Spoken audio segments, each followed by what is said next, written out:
கமல்நாயக்கம்பட்டின கிராமத்துல இருந்து பேசுறோம். சுதந்திர தினம் அடைஞ்சதுக்கு அதுக்கப்புறமாவே இந்த ஊர்ல தான் வாக்குச்சாவடின்றது இருந்துச்சு.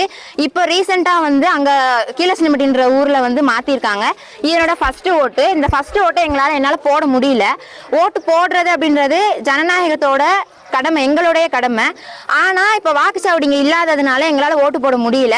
வாக்குச்சாவடி அமைச்சு தரது தேர்தல் ஆணையத்தோட கடமை. நீங்க கண்டிப்பா இங்க வாக்குச்சாவடி அமைச்சிருந்தா மட்டும்தான் இங்க எங்களால எல்லாருமே ஓட்டு போட முடியும். இதனால இந்த தேர்தலை நாங்க புறக்கணிக்கிறோம்.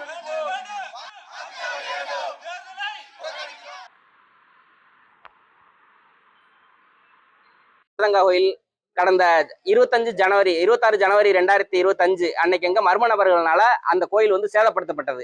அதை தொடர்ந்து காவல்துறை வழக்கு பதிவு செஞ்சு அந்த வழக்கு நிலுவையில் இருக்கு.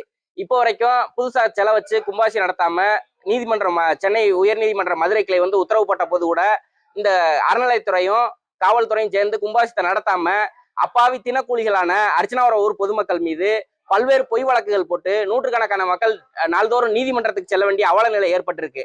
இதை கண்டிச்சு அர்ச்சனாவரம் ஊர் பொதுமக்கள் எல்லாரும் சேர்ந்து இந்த சட்டமன்ற பொதுத் தேர்தல் 2026 ஊர் மக்கள்லாம் புறக்கணிக்கிறதா முடிவு பண்ணி தீர்மானம் நிறைவேற்றி அதன் அடிப்படையில இன்னைக்கு யாருமே ஓட்டு போட போகாம எங்க ஊர்ல 434 சுமார் 434 ஓட்டு இருக்கு. ஊர் பொதுமக்கள் அனைவரும் யாரும் ஓட்டு போடாம இன்னைக்கு புறக்கணிச்சு இன்னைக்கு நாங்க எங்களோட கண்டனத்தை அரசுக்கு நாங்க தெரியப்படுத்துறோம்.